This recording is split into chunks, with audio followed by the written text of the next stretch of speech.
Akibat protes ke wasit di ajang Piala Asia U23 kemarin, Sinteyong, Ivar Jenner, dan Justin Hubner didenda AFC. Sinteyong didenda sebesar $7.500 atau sekitar 122 juta rupiah karena telah memberikan komentar kepada kepemimpinan wasit Nasrullah Kadirov.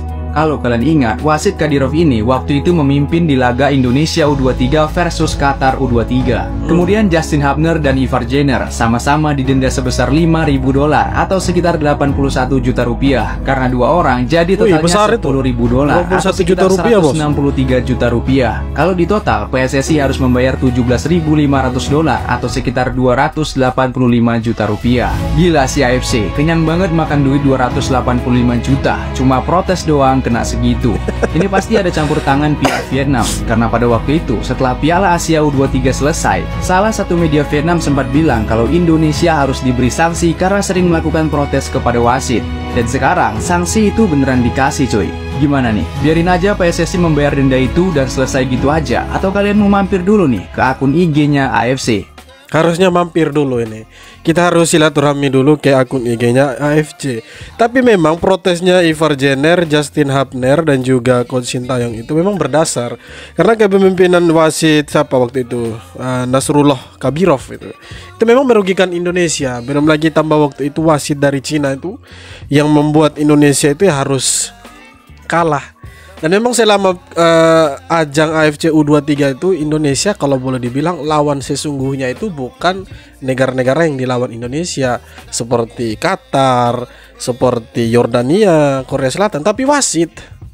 Karena di situ wasit punya peran penting, di mana beberapa kali wasit itu seolah-olah mencurangi timnas Indonesia. Makanya wajar kalau 3 orang ini memprotes kepemimpinan wasit, memprotes di akun IG mereka. Coach Fahri Husaini kembali menjadi sorotan. Kali ini ia melontarkan pernyataan yang cukup kontroversial sehingga membuat netizen geram. Fahri Husaini mengatakan, kalau mau level Asia atau mau bersaing di tingkat AFC, buktikan dulu di level ASEAN.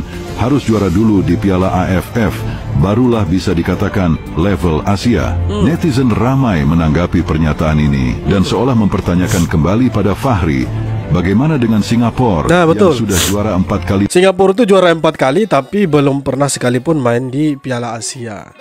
Coba kita bandingkan dengan Indonesia. Oke, Indonesia memang belum pernah mendapat juara AFF, tetapi Indonesia secara peringkat lebih tinggi dari Singapura. Indonesia bermain di Piala Asia, Indonesia bermain di ronde ketiga kualifikasi Piala Dunia, sedangkan Singapura tidak bermain. Kalau kita mau ambil contoh itu Singapura. Nah, kalau Coach Fahri bilang AFF harus juara dulu gitu, baru kita boleh lihat Asia. Menurut saya tidak seperti itu juga. Melihat yang lebih besar, tidak harus kita membawa yang kecil juga. AFF ini jauh dari kalender FIFA, tidak termasuk dalam kalender FIFA. Makanya ke depan ini pemain-pemain Indonesia yang akan turun di Piala AFF itu bisa jadi pemain-pemain yang belum pernah bermain untuk timnas, dan juga mungkin bisa jadi Erick Thohir selaku ketua umum akan menurunkan pelatih lokal juga, dan juga bisa jadi pemain-pemain yang U19 atau 20 yang berlaga di sana nanti. Sedangkan pemain senior yang biasa bermain untuk timnas Indonesia masuk starting 11, bermain di Piala Asia, kualifikasi Piala Dunia, mungkin akan diistirahatkan karena ada pertandingan besar yang menanti Indonesia di bulan November juga, yaitu pertandingan kualifikasi Piala Dunia ronde ketiga. Nanti kita akan lawan Arab Saudi. Wow, ini negara-negara yang cukup kuat. Nah, kalau seandainya mereka main di Piala AFF dan main di kualifikasi Piala Dunia, rentan sekali mereka cedera. Makanya AFF ini ya tidak terlalu dipentingkan. Tetapi orang-orang seperti Coach Fahri, kemudian ada Bung Towel, itu mereka selalu mengumbar-umbar AFF ini. Mereka bilang harus juara AFF dulu, Sintayong harus buktikan dulu di AFF. Oke, Sintayong belum pernah juara di AFF, tapi menurut Sintayong yang lebih besar itu yang harus dilihat seperti AFC dan kualifikasi Piala Dunia. Sedangkan AFF sudahlah, kasih ke mereka yang belum sama sekali pernah melatih Indonesia atau yang pemain-pemain ini yang belum pernah bermain untuk Indonesia. Kasih kesempatan ke mereka, biarkan mereka yang bermain di sana. Jadi kalau AFF ini menurut mereka penting, justru menurut Coach Sintayong AFF ini terpenting. Coach Fahri Husaini ini pernah membawa timnas Indonesia U16 itu juara Piala AFF. Makanya dia bilang harus juara dulu gitu. Baru boleh kita lihat Piala Asia gitu yang lebih tinggi. Tetapi menurut saya tidak penting Piala AFF itu. Karena itu sebenarnya piala ecek-ecek. Itu hanya sebagian negara dari ASEAN saja, tidak seluruh Asia seperti Piala Asia. Kalau Piala Asia oke lah kita lihat itu, kita bisa menunjukkan taring kita di sana. Tapi kalau ASEAN ya buat apa gitu. Syukur kalau juara, syukur alhamdulillah, tidak juara juga syukur alhamdulillah, puji Tuhan. Jadi lebih baik kita lihat yang lebih besar seperti Piala Asia dan kualifikasi Piala Dunia. Kira-kira seperti itu.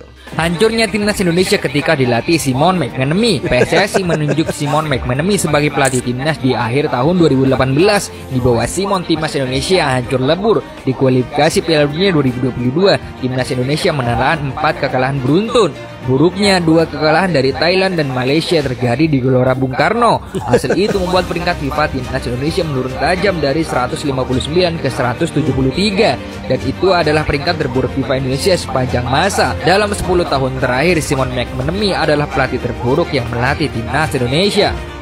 Harusnya waktu itu PSSI punya opsi untuk memilih pelatih lokal.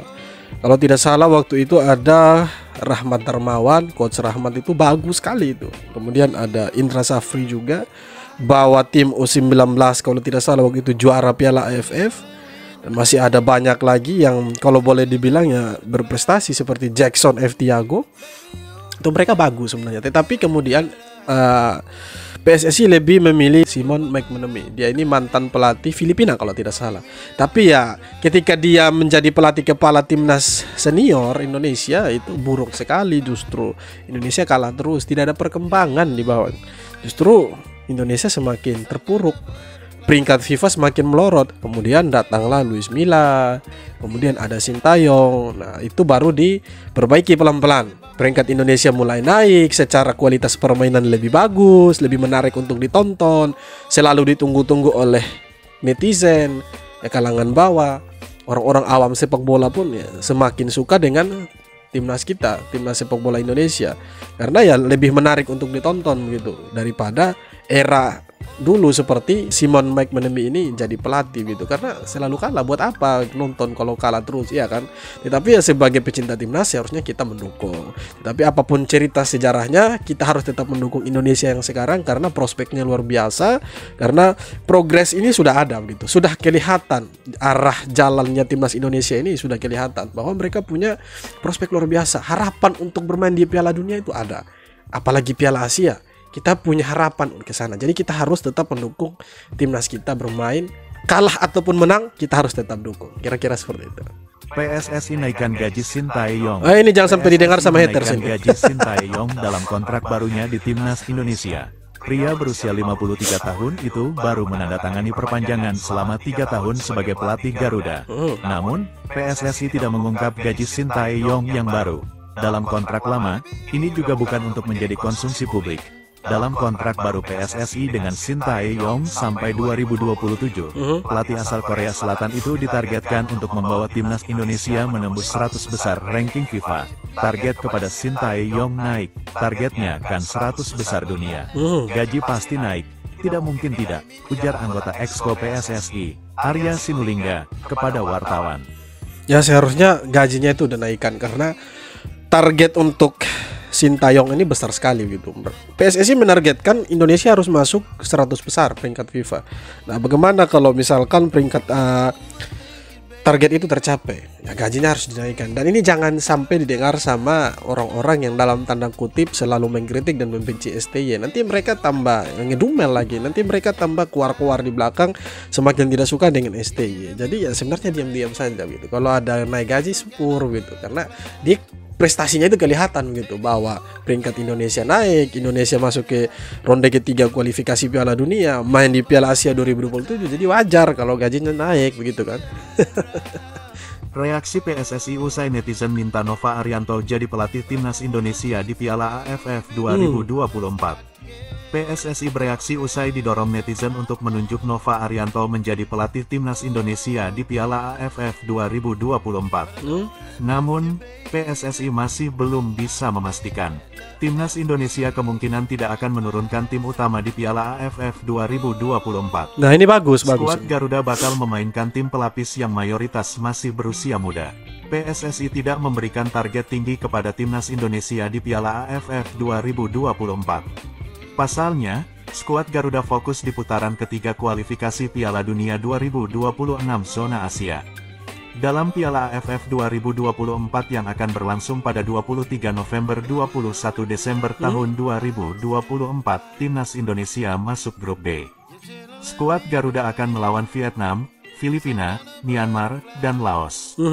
Nanti saja kita lihat, santai saja. Begini loh, kita proses nanti saja.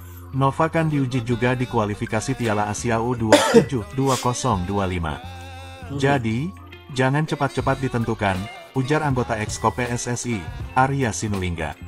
Nah, kalau sampai Coach Nova yang pegang timnas ke Piala AFF itu bagus, karena kita lihat di Piala AFF U16 kemarin itu Coach Nova bawa timnas U16 itu juara 3. Nah, kita mau lihat sampai di mana sih Coach Nova ini akan bawa nanti timnas, katakanlah timnas senior yang bermain di Piala AFF ini. Kalau seandainya dia ditunjuk begitu, karena menurut saya tidak mungkin pemain-pemain yang sering bermain dengan Coach Sintayong ini akan diturunkan. Pasti pemain-pemain lokal atau pemain-pemain yang belum pernah sama sekali bermain untuk timnas Indonesia. Jadi ya semoga saja mereka yang diturunkan, supaya mereka juga punya kesempatan untuk bermain untuk timnas begitu, untuk bermain di timnas Indonesia, membela timnas lah begitu. Kalau mereka punya cita-cita, ya inilah saatnya, kesempatan diberikan kepada mereka membuktikan bahwa mereka bisa membawa Indonesia menjuarai Piala AFF gitu bersama pelatih lokal gitu. Oke teman-teman, sekian video kali ini. Terima kasih banyak sudah menonton video sampai akhir.